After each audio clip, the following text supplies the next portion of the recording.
Саламатсыздар ма, құрметті әріптестер? Заманауи мұғалім YouTube арнасына қош келдіңіздер. Бүгінгі біздің сабағымыздың тақырыбы миллион кімге бұйырады. Яғни осы PowerPoint бағдарламасында жасалған ойындардың ішіндегі ал осы кезге дейін 6 версиясы шығарылған болса, енді 7-ші версия және бұл соңғы версия болуы мүмкін. Жалпы бұл ойында қалай ойнатылатыны енді осы кезге дейін көрсетіп жүрмін. Бұл жері былай өзгертетіндерін қазір толық көрсетіп өтемін. Ең алдымен ойынды ашып көрсетейін. Ол үшін мына жерде главныйда тұрады. PowerPoint ашылып тұр, мынау арнайы программа емес, кәдімгі ноутбукта PowerPoint-ты ашамыз. Сосын показ слайдовқа басамыз, сначала деп ашамыз.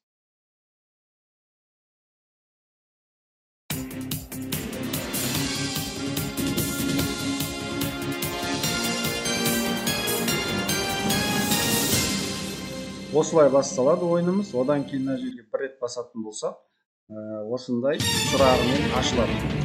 Енді мына жерде мысалы бізде миллион кімге бұйырадының 3 көмегі бар, 3 көмек. Одан кейін мыналар сұрақтар ауысып отырады. Ал енді бәрін бір-бірлеп көрсетіп өтейін. Ең алдымен мына жердегі залдың көмегін алайық.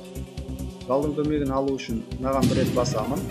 Осы жерде яғни залдағы адамдар осыған дауыс береді. Мысалы А варианты дұрыс, мысалы Б варианты дұрыс деген сияқты варианттарын айтады және осылай жауабын көрсетеді. Яғни бұл жерде А жауабы көбірек дауыс берілген. Яғни дұрыс жауап осы. Үстіне бір рет басатын болсақ, осылай сұрағы қабылданады. Яғни тура миллионның өзіндей сұрақ қабылданды. Үстіне тағы бір рет басатын болсақ, дұрыс жауап келтіріледі. Келесі сұраққа өту үшін мына жерге бір рет басамыз, болды. Былай. Осылай өткізіледі. Енді мына жерде 50-50-ді қолданамыз. Дұрыс жауап бізде Д варианты.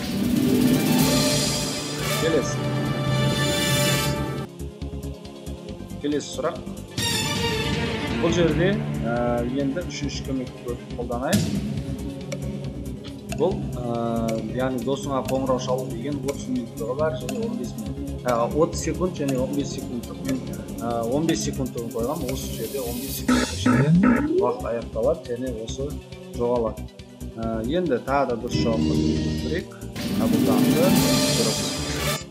Яғни осылай көтеріліп отырады. Енді бір қате жауапқа берейін. Барлығында істейді кнопкалар негізі. Барлығында істейді, бірақ ұйымдастырған кезде өзіңіз бір рет қолдана алатын етіп қолданасыздар.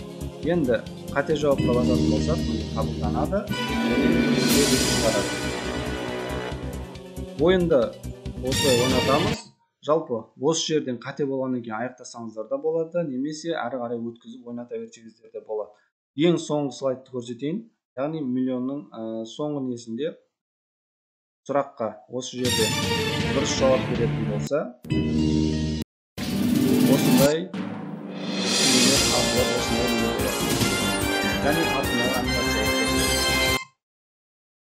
жалпы шаблон осы, слайдтың шаблоны осы. Бұл жерде барлық мамандыққа, барлық тақырыпқа қолдануға болады. Жалпы көрсетіп өтейін. Мына жерде мысалы сіз қазақша емес, мысалы орыс тілінде сабақ беретін болсаңыз, немесе ағылшынша сабақ беретін болсаңыз да бұны қолдана аласыз. Қалай? Яғни мына жерде миллион дегеннің үстіне бір рет бассаңыздар, мынау міне өшеді. Осыны өшіріп, осы жерге ағылшынша жазасыздар. Ағылшынша миллионның қалай жазылады, соны атауын жазасыздар. Мынаған бір рет бассаңыздар, мынау жазылады, мынаған жазылады. Ағылшынша немесе орысша жазасыздар. Сосын мына жерге де тура солай өзгереді. Алдыңғы шаблондарда ондай мүмкіншілік жоқ еді, ал мынада бар. Яғни бұны қазақшаға да, орысша және ағылшыншада да қолдануға болады. Енді мыналарға тиіспейсіздер, мыналар енді қала береді мысалы. Ал мына жерге мысалы өзіңіздің жаңа ағылшынша сұрақ болса, ағылшынша, орысша болса, орысша, қазақша болса, қазақша сұрақтарыңызды жазасыздар. Дұрыс жауап деген жерге дұрыс жауабы, қате варианттарын жазып шығасыздар. Бұл жалпы шаблон қиын емес, оңай, өте түсінікті деп ойлаймын. Мына жерде барлық өзгереді. Мынаны біз өзгертудің қажеті жоқ, 50-50-ге тиісудің қажеті жоқ. Енді мына жердегі, яғни залдың көмегі дегенде барлығына дұрыс жауапты көрсететін етіп дайындағам. Яғни мысалы мына жерде А дұрыс жауап болса, ал екінші слайдта Д варианты дұрыс жауап екенін өзі көрсетеді.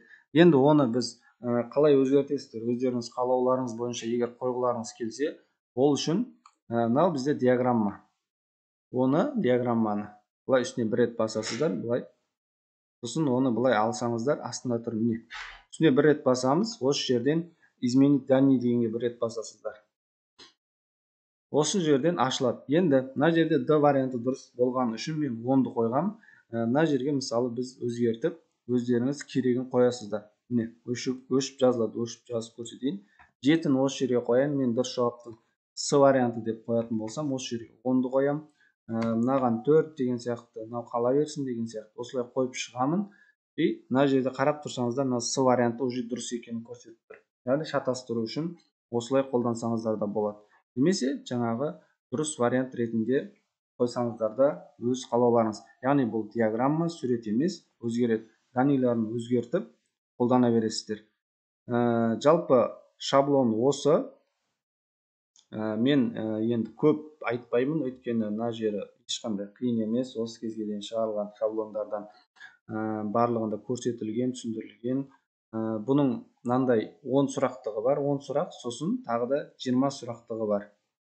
Екі версия болғанда екі түрі бар. Осындай 20 сұрақтығы да бар. 20 сұрақтығын алып, 20 сұрақ қолданатын болсаңыздар, осыны алып қолдансаңыздар болады. Және 10 сұрақтық керек болса, мынаны алып қолдансаңыздар болады. Жалпы диаграмма өзгереді, мына жерде барлығы өзгереді. Енді мына жерде тек қана сұрақ жазу емес, есепті жазып, есептің жауаптарында жазып қойсаңыздар болады. Яғни бұл бізде интеллектуалды ойын миллион күнге бұйырады. Барлық мамандыққа, барлық пәнге, тақырыптарға өз қалауларыңыз бойынша қолдануға жарайтын ойын.